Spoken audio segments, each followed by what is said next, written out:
Welcome back to the channel. I'm Jacob Fisher, and today we're talking credit cards, but more along the lines of how to use credit card in the first place. Why should you use it? If you have cash or if you have a debit card, what makes a credit card that good option? We're going to get into that and more in this video, so let's tap that like button and subscribe if you like content like this. Let's first get into what you should and should not put on a credit card. I try to put pretty much everything on a credit card that I can, as long as I'm not getting charged a fee. Now that fee matters, I'll get into that in a second, but I pretty much put groceries, eating out, gas, and things of that nature on a credit card, or just shopping in general. Sometimes rent, and that's what I used to do. But let's take Venmo, for example. They charge a 3% fee to use a credit card, and there's no way I could earn more than 3% back on my credit card in a super easy way, especially because Venmo doesn't really have any bonus categories. Now, if you use a Chase Freedom Unlimited, you get 1.5% cash back, and then you could potentially transfer those points out, but you would need to earn at least 2x on your points, or 2 times, making that 3% cash back on a Chase Freedom Unlimited. Typically, that's possible. However, it can be a little difficult to find that 2% back that you're looking for through Chase Ultimate Rewards. With Hyatt, you can do that. Sometimes you get 2.5 cents, what makes the card, worth a ton more than just that base 1.5% cash back. But that's too much work for me sometimes. Previously though, I was able to put rent on my credit card because they charge less than a 1% fee. I think it was only around 0.5 or 0.9%, which made it worthwhile to use a credit card like the Freedom Unlimited that earns 1.5% cash back on everything. You can also transfer Freedom points out to Sapphire and get even more percent cash back for travel. Well, not cash back, but travel back. My electric bill can also be paid with a credit card for a 1% fee, which does increase the overall purchase price, but I earn a minimum of 1.5% cash back again, so I essentially still make about 0.5% on that. Well, it doesn't sound like a lot. I use it for travel, so it's about 3%, or at least I try to make it about 3%. That means I get about 2% back, which I know, again, it doesn't sound like a lot, but it is essentially free travel for just using a credit card. You can also use Chase's Pay Yourself Back feature on a card like the Sapphire Reserve. You get 1.5 cents back, which means on the Freedom Unlimited, you get 1.5 on something, transfer it to a Sapphire Reserve. You multiply that again by 1.5, which is essentially 2.25% cash back, or 3% for travel, of course. So that 1% free, I'm really making 1.25%. And so really, as long as the fee is less than the percent back, you're pretty much set. Some people say, don't ever use credit cards for rent or things that charge fees on. But realistically, you absolutely should use it to earn the max amount of points possible every year. Rent is often one of the largest expenses people face. And why not earn points on paying rent? Because you have to pay it anyway, so you might as well earn something for it, right? Whenever I paid rent with a credit card, I also always paid it off at the end of the week, because that just made sense to always have that balance low, because rent was, well, it wasn't insanely high. It was still a fee that I didn't want sitting on my credit card. That moves us into the next topic though. How often should you pay your credit card bill? You can absolutely set it to auto pay in full, or auto pay minimum, whatever you would like to do, preferably full if you can afford it, which you should be able to afford it, right? If you have a bunch of credit cards. I always set mine to auto pay the minimum so that I never miss a payment, because what if there's not enough money in my bank account for some odd reason to pay the whole balance? I don't want to have to worry about getting an overdraft fee or something like that while paying that credit card bill. So I set to the minimum.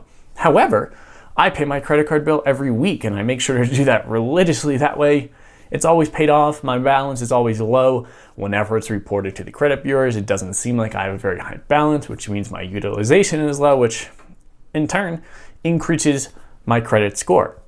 This is entirely up to you. If you like paying your bill every time you get paid, maybe you get paid bi-weekly, so you pay it every 2 weeks. Maybe you get paid monthly, so you pay it monthly. I mean, it's entirely personal preference, but I do like to keep the auto pay on to the minimum. That way you never miss a payment, and that never impacts your credit score. Let's move into that build credit, aspect. And this one will be a little shorter because you can check out my other videos on this topic in the corner. But at least in the US, to build credit, you need to first establish credit. With a credit card, you can establish credit by having a credit line, starting a credit history, and establishing a payment history, which is what that auto pay is super helpful for. All of this collectively builds your credit, giving you access to lower interest rates in the future because you'd have a better credit score, and in turn you pay less in interest with that credit score. Credits can hurt you though if you miss a payment, default on your credit card, or have too high of a balance making your utilization too high. If you miss a payment, that really impacts you in the long run because missed payments can stay on your credit card for 7 years, which is a really long time. I would not necessarily want that.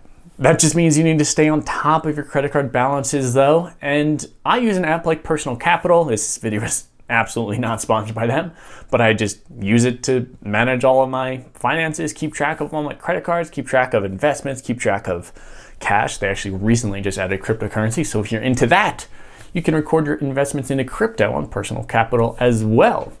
You can also use Mint if you like that. I never really liked them. They sent me too many emails on ridiculous things. Personal Capital sends like an email a week saying that I've spent too much compared to last month, or too little. Well, not too little, but I spent less then, right? You can also set things up like auto pay again, so you don't have to worry about missing that payment. Personal Capital doesn't do that for you. You have to do that into your credit card account though. Let's get into that final topic of why should I even use a credit card in the first place? Wouldn't it be better just to pay for absolutely everything in cash so you never have to worry about affording something? Yes, that is true. You could pay in cash to never have any debt. Actually, I had a teacher in college that would do that. He would just go out there and withdraw $200 a week, I think he said. And he's like, if I didn't spend it all, I'd throw a party. It was a bit weird, but anyway, just because I have more than 5 credit cards doesn't mean I go out there spending money on random things to earn more points or more cash back. Because at the end of the day, if I can't afford something in the first place, why would I go out there and buy it? You know, if you make $5,000 a month but spend $6,000 a month, it doesn't matter if you're using that on a credit card or a debit card. You're spending way too much money and you can't afford it, and eventually you're going to go into debt. Now, I guess if you only had $5,000 in cash, you couldn't spend the $6,000, which is good if you can't manage your finances. But keeping a budget and making sure you never overspend is something that everybody should consider, because I mean, you don't want to overspend when you don't have the money to do it. And you're not really maximizing rewards if you have to pay for keeping a balance. Maybe your interest rate is 18 or 22% on a credit card. That's not going to help you maximize rewards. It doesn't matter how efficient you are at generating the best deals in your rewards points, because if you're paying 20% in interest on a credit card bill, there's no way you're making 20% back on your purchases on the credit card bill. So as long as you are managing your spend effectively, then why not use a credit card? If you do correctly manage all of these things, then you should earn money on what you spend. A lot of people come up with the idea, oh, credit cards make you spend more, so you have to do stuff or earn the welcome bonus. And that's not really true. One of the best times to get a welcome bonus is when you know you have a bunch of big things coming up. For example, I'm going to a wedding in a few months, so I got a new credit card because I needed to pay for a hotel and a car rental, and that's going to add to the welcome bonus. It's just things I needed to pay. It's not things I couldn't afford. I just had to pay them, and I knew I was going to spend more than I usually spend in a month. So I got a credit card to get that welcome bonus. Maybe I'll even use some of those points at the end of it to take a vacation for myself, right? You know. And maybe you spend money at groceries. In fact, I hope you spend money on groceries instead of just eating out the whole time. Why not use a card like the Blue Cash Preferred to earn 6% back in groceries? As long as you're earning or spending $300 a month in groceries, it makes sense to use a card like that despite the $95 annual fee. And maybe you hate annual fees, okay, fine. Get the Blue Cash every day. That's 3% back on groceries, which is still, it's free money because you're gonna spend money at groceries. And I don't know about you, but I don't go into a grocery store and think, oh, I wanna earn a little bit more, so I'm gonna buy a little bit more food, because I don't like to waste food in the first place. Something that goes bad in my fridge, I hate that. It could be dependent on the person you are, but I don't like wasting food, so I don't buy more than I need. Or at least I try to. Sometimes things, sometimes my cilantro goes bad, okay? But I use most of it.